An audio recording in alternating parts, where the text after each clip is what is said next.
Écoutez le silence du Sahara. Et si ce vide marquait la naissance d'une puissance invincible? Pour la première fois depuis des décennies, le Sahel résonne d'une absence totale.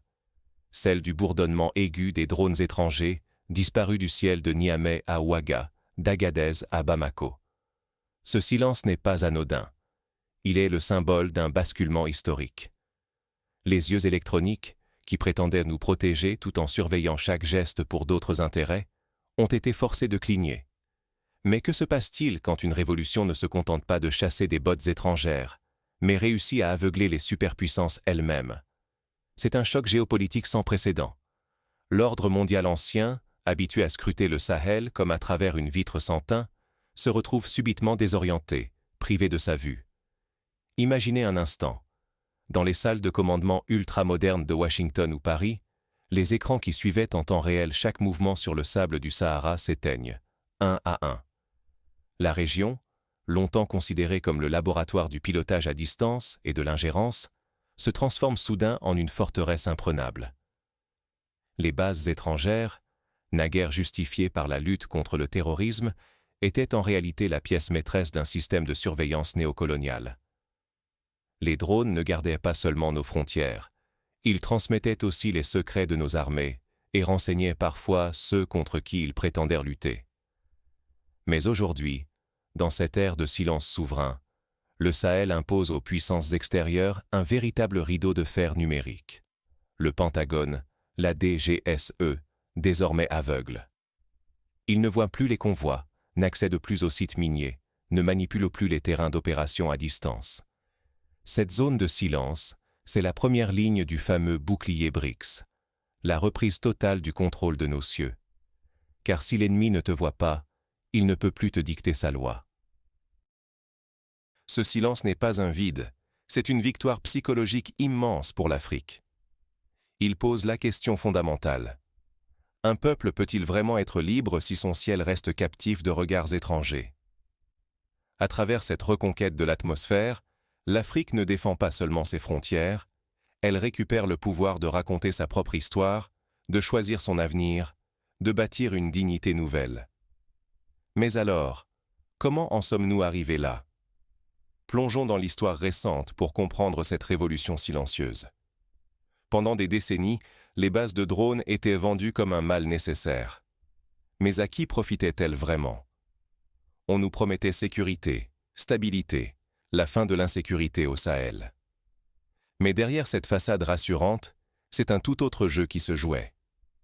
Le Sahel, vaste territoire d'Afrique, est devenu le théâtre silencieux d'une domination technologique. Une toile d'araignée où chaque mouvement, chaque souffle était capté, enregistré, surveillé. Les commandements occidentaux, sous couvert d'aide contre le terrorisme, utilisaient la région comme un véritable laboratoire de guerre à distance. Regardons un symbole. La base aérienne 201, à Agadez, au Niger. Pour beaucoup, elle représentait l'alliance avec l'Occident. Mais pour d'autres, c'était le cœur d'une intervention étrangère permanente, un œil qui ne clignait jamais, surveillant non seulement les groupes armés, mais aussi les gouvernements, les ressources et chaque recoin de la souveraineté africaine. Les drones, ces engins furtifs volants, n'étaient pas de simples outils anti-insurrection. Ils étaient surtout les instruments d'un contrôle, d'une manipulation subtile des armées africaines. Sous prétexte de partage du renseignement, l'information cruciale arrivait filtrée, retouchée, toujours trop tard, jamais complète. Les chefs militaires locaux, souvent réduits au rôle de spectateurs, ne recevaient que ce qu'on voulait bien leur donner. L'espace aérien africain, loin d'être un domaine protégé, était devenu un terrain de jeu pour les puissances étrangères, un espace où la souveraineté s'arrêtait là où commençaient les vols de drones occidentaux. Puis, soudainement, l'impensable s'est produit, l'expulsion de ces forces étrangères. Les bases ferment, les avions pivotent, les drones atterrissent pour la dernière fois. Une zone de silence s'installe, absence soudaine des ronronnements technologiques familiers. Pour l'Occident, c'était l'annonce du chaos. On parlait d'insécurité aggravée, d'isolement dangereux pour le Sahel, d'une Afrique livrée à elle-même, incapable de se défendre sans ses tuteurs étrangers. Les médias internationaux prophétisaient le retour de la nuit. Mais à qui profitait vraiment cette surveillance? Était-ce pour protéger la population ou pour protéger des intérêts extérieurs, maintenir une dépendance stratégique, garantir que la région reste sous contrôle, sous tutelle, sous surveillance? Ce monopole du renseignement maintenait en réalité l'Afrique dans une position de faiblesse, toujours à la merci d'un bouton pressé quelque part à des milliers de kilomètres. La fermeture des bases n'a pas seulement chassé des soldats ou des machines. Elle a rompu l'illusion de la protection offerte par l'extérieur. Elle a ouvert une brèche dans le monopole de la surveillance occidentale, créant non pas un vide, mais une opportunité, celle de reprendre la main, de regarder le ciel non plus avec peur, mais avec ambition. Le risque était réel, chute vers le chaos ou renaissance stratégique. Toute la question était là. Le Sahel pouvait-il transformer cette rupture en une conquête totale de sa souveraineté? Ou allait-il sombrer dans l'insécurité tant annoncée? Mais la réalité n'a pas suivi le scénario du chaos prévu par l'Occident. Une nouvelle stratégie s'est dessinée. Privés de drones, les États du Sahel ont-ils accepté l'aveuglement? Non, ils ont élevé leur vision vers les étoiles. Lorsque les forces étrangères ont plié bagages en emportant avec elles leurs drones et leurs satellites, beaucoup pariaient sur un Sahel redevenu aveugle, livré à lui-même. Pourtant, l'AES a refusé catégoriquement ce retour à la dépendance. Plutôt que de subir le vide, elle a pivoté, s'arrimant rapidement à la technologie satellitaire russe et à l'arsenal numérique du bouclier BRICS. Résultat, les commandements militaires du Sahel accèdent désormais à des images satellites en temps réel, sans filtre, sans censure, sans agenda étranger. Ce changement radical a bouleversé la donne stratégique. Fini le renseignement occidental, souvent tronqué, qui n'offrait que des miettes d'informations, juste assez pour prolonger les conflits, mais jamais pour les résoudre. Aujourd'hui, les États du Sahel voient tout. Mouvements d'insurgés, infiltration, préparation hostile à des centaines de kilomètres à la ronde. Les chefs d'état-major n'attendent plus la validation d'une puissance extérieure pour agir. Ils surveillent, anticipent et reprennent la main sur leur propre sécurité. C'est là que la souveraineté prend tout son sens. Le Sahel n'est plus une zone aveugle sous surveillance étrangère, mais le maître de son espace informationnel. Les groupes armés qui autrefois profitèrent du flou et des angles morts pour frapper se retrouvent désormais sous un faisceau de lumière impitoyable. Les frontières ne sont plus des lignes poreuses, mais des remparts numériques, surveillés en continu. Mais ce basculement ne concerne pas seulement la guerre de l'information. Il pose un enjeu colossal. Soit le Sahel protège enfin ses populations contre les infiltrations et les manipulations extérieures, soit il reste condamné à l'incertitude et à la vulnérabilité permanente. La capacité à tout voir, en temps réel, ouvre un pouvoir de préemption inédit. Désormais, ce sont les armées sahéliennes qui dictent le tempo, capables de frapper avant même que la menace ne prenne forme. Et cela change tout, car voir la menace ne suffit pas. Il faut aussi la neutraliser. Alors, comment le bouclier BRICS transforme-t-il la défense physique du Sahel et lui permet-il d'aller au-delà de la simple surveillance? C'est ce que nous allons découvrir dans la prochaine partie. Pour la première fois, le ciel africain devient infranchissable sans invitation. Imaginez, des radars dernière génération quadrillent l'horizon, chaque onde suspecte est captée, chaque écho analysé. Les nouveaux systèmes anti-aériens déployés dans le Sahel, issus des partenariats stratégiques avec les BRICS, verrouillent littéralement l'espace aérien. Fini l'époque où avions espions, drones hostiles ou hélicoptères étrangers survolèrent le territoire en toute impunité. Désormais, chaque tentative d'incursion déclenche une riposte parfaitement calibrée. Brouillage, GPS, jamming massif des communications, prise de contrôle ou destruction pure et simple des drones intrus.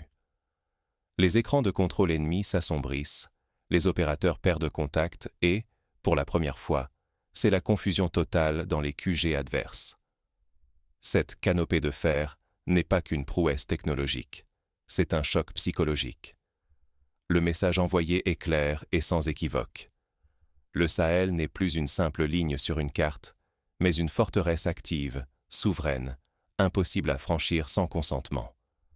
Les puissances qui, hier encore, considérèrent cette région comme une simple zone de survol ou d'opération, se heurtent désormais à un mur invisible, mais infranchissable. L'ère de la zone de survol libre est finie. L'initiative a changé de camp. Pour les populations du Sahel, l'effet est double. D'un côté, la fierté de voir leur ciel enfin protégé. De l'autre, la conscience que cette souveraineté aérienne est à la fois une victoire et une responsabilité immense. Car le prix du succès, c'est le risque de représailles, de nouvelles tentatives d'intrusion, de pressions multiformes venant de ceux qui n'acceptent pas de perdre le contrôle. Il ne suffit pas de verrouiller le ciel. Il faut tenir dans la durée, développer sans relâche la technologie, anticiper chaque retour de flamme. Mais la révolution ne s'arrête pas là. Car la guerre la plus décisive ne se joue pas toujours dans le ciel. Elle se joue dans les coffres des banques. Après l'indépendance du ciel, la liberté des coffres, le Sahel coupe définitivement la laisse financière. Pendant des décennies, le dollar et l'euro, via le CFA et les circuits bancaires occidentaux, régnaient en maître sur les transactions africaines. Chaque projet, chaque achat d'infrastructures, chaque accord de défense devait passer par les fourches codines de banques étrangères, souvent hostiles, qui pouvaient bloquer, retarder ou tout simplement geler les fonds d'un simple clic. Le chantage monétaire était permanent. À la moindre dissidence, l'arme des sanctions, des comptes gelés, de la spéculation sur les devises s'abattait. Mais aujourd'hui, c'est terminé. L'intégration du Sahel dans le bouclier BRICS a tout changé. Grâce à BRICS Pay, le Sahel contrôle désormais sa monnaie et ses transactions. Fini le passage obligatoire par New York ou Paris. Les échanges se font directement entre partenaires souverains. Le Mali achète des drones russes, le Burkina investit dans des machines industrielles indiennes, le Niger échange son uranium contre des locomotives chinoises. Et tout cela, sans attendre qu'un virement en dollars soit validé par une banque à Londres ou à Francfort. Désormais, la transaction est instantanée, sécurisée par l'or physique entreposé dans les coffres de l'Alliance des États du Sahel. L'économie du Sahel est déconnectée du dollar et de l'euro.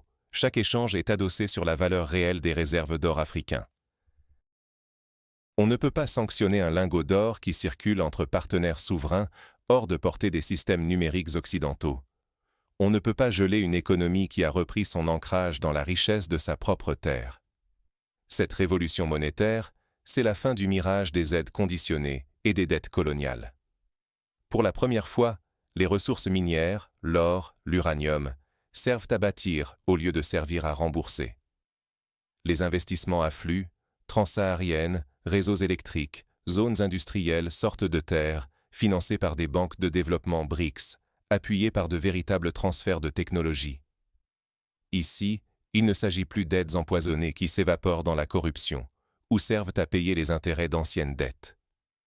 Ce sont des projets concrets, durables, qui appartiennent au peuple du Sahel. Résultat.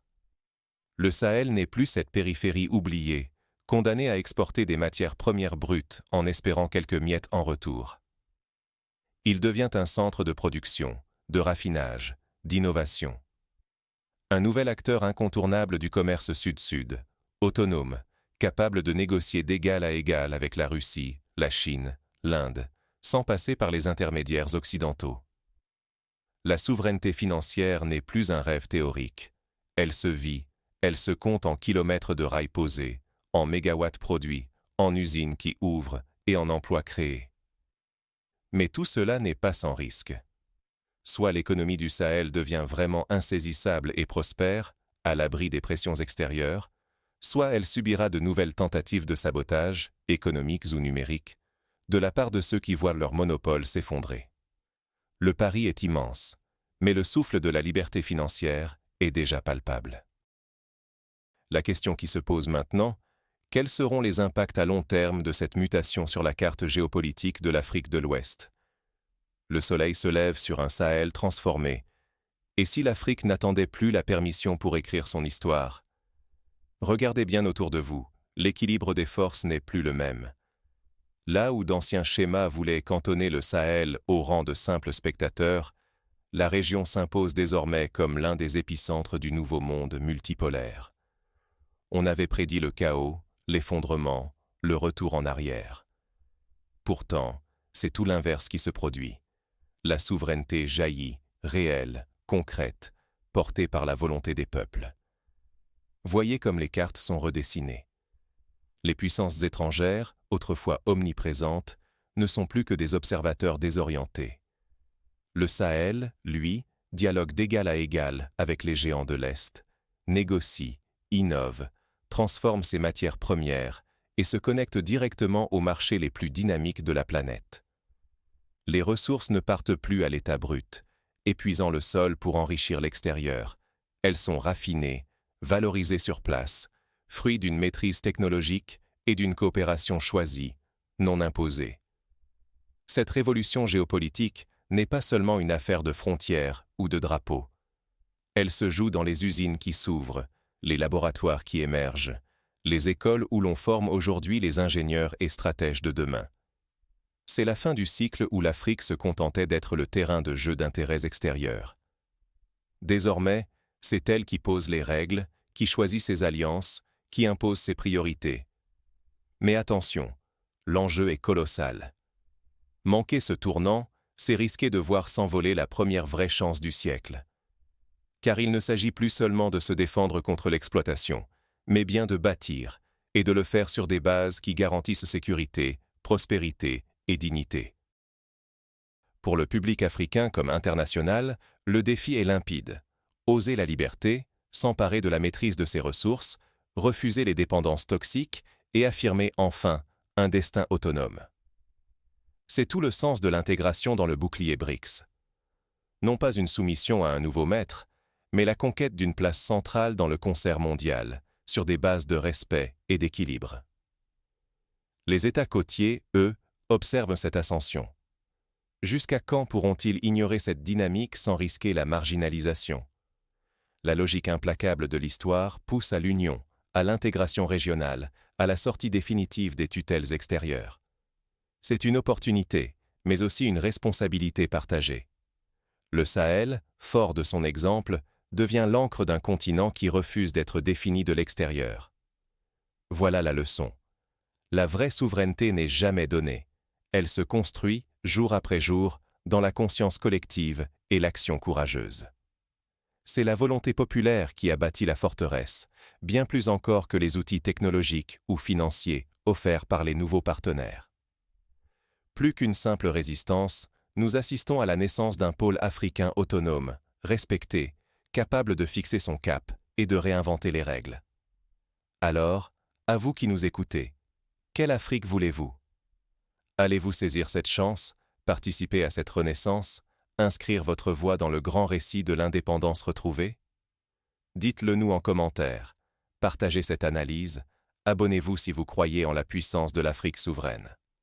Ensemble, documentons, projetons, construisons cette nouvelle ère.